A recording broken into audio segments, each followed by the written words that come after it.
تمام تعریفیں اللہ تعالیٰ جل مجدہ الکریم کے لیے، درود و سلام نبی کرم نور مجسم شفیع معظم احمد مجتبیٰ جناب حضرت محمد مصطفیٰ صلی اللہ تعالیٰ علیہ وسلم کی ذات والا صفات کے لیے حمد و صلوات کے بعد،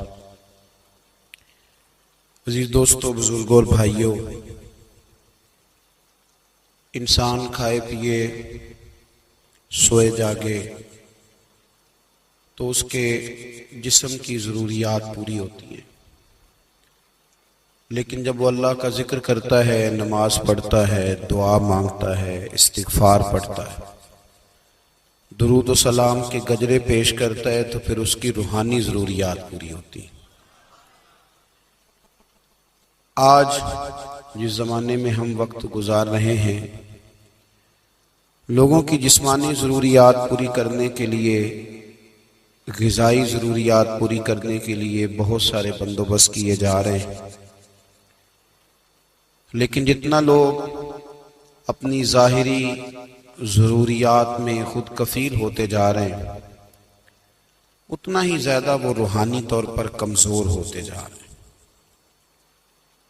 گھنٹوں بیٹھ کر گپ شپ کرنے والے لوگوں کے لیے تھوڑی دیر بھی ذکر الہی کرنا مشکل ہو جاتا ہے۔ لمبی چوڑی باتیں کرنے والے، لمبے چوڑے دلائل دینے والے لوگ اور سمجھدار لوگ اور سیانے لوگ عبادت کے معاملے میں سستی کرتے ہیں، عمل کے مسئلے میں کمزور ہو جاتے ہیں۔ تسبیحات کرنا، وظائف پڑھنا، درود و سلام پڑھنا، کم بولنا، سچی بات کرنا، صبر سے رہنا، شکر کو اپنانا، قناعت اختیار کرنا، حسد، بغض، عداوت سے بچنا، یہ لوگوں کے لیے مشکل ہو جاتا ہے۔ پھر اس کا نقصان یہ ہے کہ معاشرہ ایک عجیب سی بے سکونی اور بے قراری کا شکار ہے۔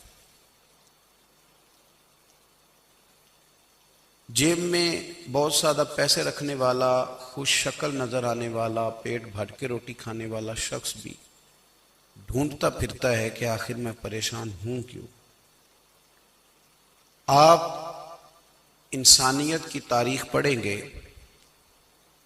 تو آپ کو معلوم ہوگا کہ انسان نے کبھی پتھر کی پوجا کی، کبھی معاذ اللہ چاند سورج کی، درختوں کی، بتوں کی پوجا کی۔ معاذ اللہ یہ غلط ڈائریکشن پہ تو چڑھ گیا، لیکن ایسا نہیں ہے کہ کوئی بندہ دنیا میں آیا ہو اور کسی کی اس نے عبادت نہ کی ہو۔ اس لیے کہ اللہ تبارک و تعالیٰ نے جس طرح ہمارے جسم میں کھانے کی طلب رکھی ہے، پینے کی طلب رکھی ہے، سونے کی طلب رکھی ہے، اسی طرح اللہ تعالیٰ نے عبادت کے لیے طلب رکھی ہے جسم میں۔ یہ تو ہوا کہ انسان گمراہ ہو گیا، غلط رستوں پہ چل نکلا، اس نے جھوٹے معبودوں کی طرف معاذ اللہ توجہ کر لی، لیکن وہ کسی نہ کسی کے سامنے جھکتا رہا، کیونکہ اس کے وجود میں طلب تھی، شوق تھا اسے کہ وہ عبادت کرے۔ اللہ تبارک و تعالی جب مسلمان کو توفیق دے اور اللہ کی بارگاہ کی جانب وہ رجوع کرے، تو پھر اس کا رویہ یہ ہونا چاہیے کہ اس کی توجہ ہو اللہ کی جانب۔ ہمارے ہاں تسبیحات پڑھ لی جاتی ہیں اگر کبھی موقع ملے، لیکن وہ خاص انہماک، وہ خاص شوق، وہ خاص ذوق اللہ تبارک و تعالیٰ کی عبادت کا، ایک ہوتا ہے نماز پڑھنا، ایک ہوتا ہے اہتمام کے ساتھ نماز پڑھنا، یعنی ذرا وقت پہ اٹھنا، ذرا صحیح کر کے وضو کرنا، ذرا شوق سے مصلی بچھانا۔ ایک ہوتا ہے تسبیح پڑھ لینا، اور ایک ہوتا ہے ذرا تھوڑا سا شوق کے ساتھ اللہ کو یاد کرنا۔ آپ کبھی جو میں نے آیہ کریمہ پڑھی، اس کی آپ شان نزول دیکھیں۔ نبی کریم صلی اللہ تعالی علیہ وسلم کے کچھ صحابہ اللہ کی محبت کے شوق میں حضور کی بارگاہ میں حاضر ہوئے، اور انہوں نے آ کے عرض پتہ کیا کیا؟ عرض کرنے لگے، یا رسول اللہ صلی اللہ تعالی علیہ وسلم سالوں بیت گئے ہیں سجدے کرتے ہوئے، حضور سالوں بیت گئے ہیں تسبیح پڑھتے ہوئے، سالوں بیت گئے کہتے ہوئے کہ سبحان اللہ وہ پاک ہے، ہمیں سالوں بیت گئے یہ کہتے ہوئے کہ اللہ اکبر وہی سب سے بڑا ہے، سالوں بیت گئے کہتے ہوئے کہ الحمدللہ ساری تعریفیں اللہ کے لیے، سالوں بیت گئے اس کی تسبیح کرتے، تحلیل کرتے، تکبیر کہتے۔ حضور اب نہ ہمارا اپنے رب سے ملنے کو جی چاہتا ہے، کبھی اے حقیقت منتظر نظر آ نہ لباس مجاز میں، لاکھوں سجدے تڑپ رہے ہیں میری جبین نیاز میں۔ اور اقبال کہنے لگے کہ تیرے عشق کی انتہا چاہتا ہوں، تو میری سادگی دیکھ کیا چاہتا ہوں، میرا ذرا سا تو دل ہے مگر شوق اتنا، میں وہی لن ترانی سنا چاہتا ہوں۔ میرا بھی دل کرتا ہے کہ اللہ میں تجھے کہوں میں تجھے دیکھنا چاہتا ہوں، جس طرح حضرت موسیٰ کلیم علیہ السلام نے کہا تھا، اور تو مجھے کہے کہ لن ترانی تو نہیں دیکھ سکتا، ذرا سا تو دل ہے مگر شوق اتنا، میں بھی وہی لن ترانی سنا چاہتا ہوں۔ پھر کہنے لگے بھری بزم میں راز کی بات کہہ دی، بڑا بے ادب ہوں سزا چاہتا ہوں۔ دیکھو سب لوگوں کے بیچ ہی میں نے یہ کہہ دیا۔ میرے عزیز صحابہ نہ شوق میں، کتنے سارے لوگ ہیں آپ، کتنی ماشاءاللہ بڑی تعداد میں آپ آئیں، ہم بھی کبھی اس شوق میں گئے ہیں کہ ہمارے رب کو دیکھنے کو دل چاہتا ہے، ہمارا جی چاہے وہ کبھی ہمیں ملے، ہم کبھی اس کی زیارت کریں، اس کی بارگاہ کرم میں ہم حاضر ہوں۔ صحابہ نے عرض کیا یا رسول اللہ صلی اللہ تعالی علیہ وسلم ہمارا رب کہاں ہے؟ ہمارا نا اپنے رب کو دیکھنے کو جی چاہتا ہے۔ جب صحابہ نے یہ عرض کیا تو اللہ نے قرآن مجید نازل کیا، فرمایا وَإِذَا سَأَلَكَ عِبَادِي عَنِّي فَإِنِّي قَرِيبٌ، محبوب جب میرے بندے آپ کی بارگاہ میں آ کے میرے بارے میں پوچھیں نا تو ان سے کہہ دینا میں ان کے قریب ہی ہوں، قریب ہی ہوں۔ دلیل کیا ہے؟ آئی اذا دان، یہ جب بھی مجھ سے دعا مانگیں گے میں ان کی دعاؤں کو قبول فرماؤں گا، میں ان کے قریب ہوں، میں ان کے قریب ہوں۔ یہ جب بھی دعا مانگیں گے نا میں قبول کروں گا، میں ان کے قریب ہوں۔ اللہ تبارک و تعالیٰ کے بندے اللہ سے محبت کرتے، رب کی بارگاہ میں جھکتے، اس کو اپنے دکھ سناتے، اس کے پیارے محبوب صلی اللہ تعالیٰ علیہ وسلم کا وسیلہ لے کے اس کے حضور حاضر ہو جاتے، پیشانیاں سجدوں سے روشن ہوتی۔ ہم نہ ہر چیز کے لیے وقت نکالتے ہیں، ہر چیز کے لیے، لیکن عبادت کے لیے وقت نہیں نکالتے۔ ہر شے آباد ہے، ہر شے، ہماری فیس بک بھی آباد ہے، واٹس ایپ بھی آباد ہے، ہمارے ٹویٹر بھی آباد ہیں، ہماری ہر چیز آباد ہے۔ سب سے کم آباد ہمارا مصلی رہ گیا ہے، سب سے کم۔ وہ لوگ اب ڈھونڈنے سے ملتے ہیں جن کی بغل میں مصلی ہوتا تھا۔ میرے بھائی آپ کتنا کو دنیا کے پیچھے بھاگو گے تھکا دے گی، کتنا دولت کے پیچھے بھاگو گے تھکا دے گی۔ آپ جب اپنی زندگی میں جمع تفریق کرو گے نا تو مرتے وقت احساس ہوگا کہ سارا کچھ تو لوگوں کے لیے کیا، اپنے لیے تو کر ہی کچھ نہیں سکے۔ اور ہم عبادت کے معاملے میں بہانے بازی بھی کرتے ہیں، ہم کہتے ہیں اوہو رزق کمانا بھی تو عبادت ہی ہے نا، تو میں حلال روزی کے لیے جا رہا ہوں، یہ بھی تو عبادت ہے نا۔ میری طرح کے لوگ کہہ دیتے ہیں کہ میں سویرے اٹھ کے مدرسے میں کچھ اسباق دیکھتا ہوں تو یہ بھی تو عبادت ہے، میں بیان کرنے کے لیے مطالعہ کرتا ہوں تو یہ بھی تو عبادت ہے نا، اتنے لمبے سفر کر کے ملک میں دنیا میں گھومتا ہوں تو یہ بھی تو میں عبادت ہی کر رہا ہوں۔ اب اسپیشل نفلوں کے لیے وقت کس طرح نکلے، اسپیشل کر کے تسبیح میں کیسے چلاؤں، میں سارا کچھ ہم بہانے بنا لیتے ہیں نا۔ میرا سوال یہ ہے کہ یہ ساری باتیں صحابہ کو، نبی کریم کو، دیگر لوگوں کو بھی تو پتہ تھی نا، لیکن آپ غور تو کریں 23 سال حضور کو وقت ملا، مختصر وقت ظاہراً تبلیغ کرنے کے لیے، پوری دنیا میں دین بھی پھیلانا ہے۔ گھر میں 11 ازواج ہیں، 4 بیٹیاں ہیں، ان کی اولادیں، سارے کام کاج بھی دیکھنے، لیکن سیدہ طیبہ طاہرہ حضرت عائشہ صدیقہ رضی اللہ تعالیٰ عنہ فرماتی ہیں سارا دن تبلیغ کرتے، ہر غلام کے دکھ سنتے، گھر میں آتے تو اپنے گھر والوں کا خیال کرتے، کام میں ہمارا ہاتھ بٹاتے۔ قربان جاؤں، کہتی ہیں زمانہ سارا سو جاتا لیکن آمنہ کے لال مصلی بچھا لیتے۔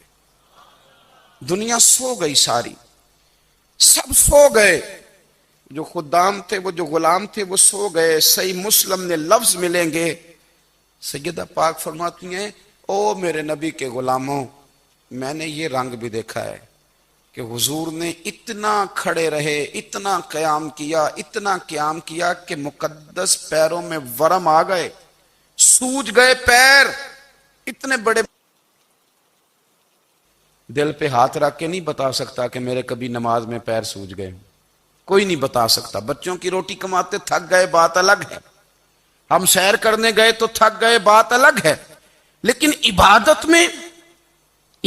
میں یہ بھی تو مسلم شریف ہے نا، یہ بھی تو دین ہے نا، یہ بھی تو حضور کی سنت ہے، یہ بھی تو وہ چیز ہے جو کریم کی آنکھوں کی ٹھنڈک ہے۔ سیدہ فرماتی ہیں پیروں میں ورم آ گئے، اور ساری رات ہی حضور نے نماز پڑھی اور ایک ہی آیت بار بار دہرائی۔ مسجد نبوی میں بلال حبشی نے فجر کی اذان دے دی اور حضور ابھی مصلی پہ تھے، کریم فارغ ہوئے۔ میں نے عرض کی یا رسول اللہ صلی اللہ علیہ وسلم، آپ کے تو صدقے اللہ اگلے پچھلوں کے گناہ معاف کرے گا، تو آپ اتنی آہوزاری کیوں فرماتے ہیں؟ آپ تو شفیع ہیں، آپ تو انبیاء کے امام ہیں۔ تو حضور نے فرمایا عائشہ تم نے گنوایا ہے نا میرے اللہ کی مجھ پر کتنی رحمت ہے، افلا اکون عبدا شکورا، فرمایا اگر اس نے اتنی نعمتیں دی ہیں تو کیا میں اس کا شکر گزار بندہ نہ بنوں؟ میں شکر گزار بندہ نہ بنوں اس کا؟ پھر اگر اتنی نعمتیں اس نے دی ہیں، مجھے اتنا نوازا ہے، تو پھر میں اس کے سامنے سجدے نہ کروں؟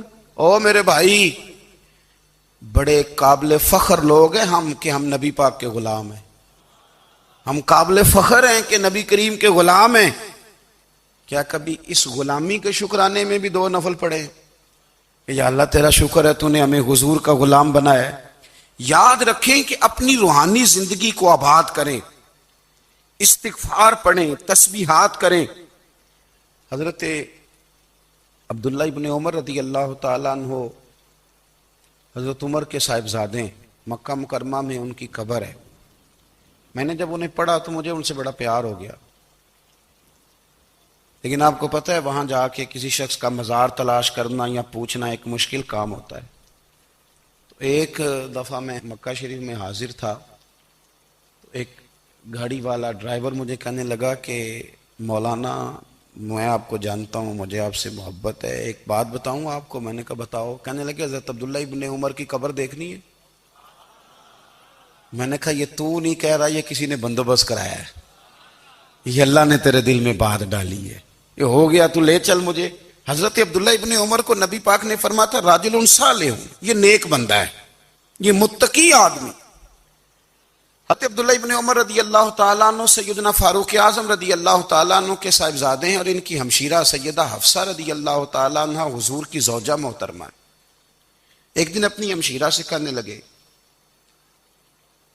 کہ نبی کریم صلی اللہ تعالیٰ علیہ وسلم گھر میں آئے نا، اور اگر حضور غم امت میں پریشان نہ ہوں، طبیعت کو حشاش بشاش دیکھو، تو ذرا پوچھنا تو صحیح حضور کا میرے بارے میں کیا خیال ہے، پوچھنا تو صحیح کہ کریم کی بارگاہ میں میرا کیا مقام ہے، میرے بارے میں حضور کیا فرماتے ہیں۔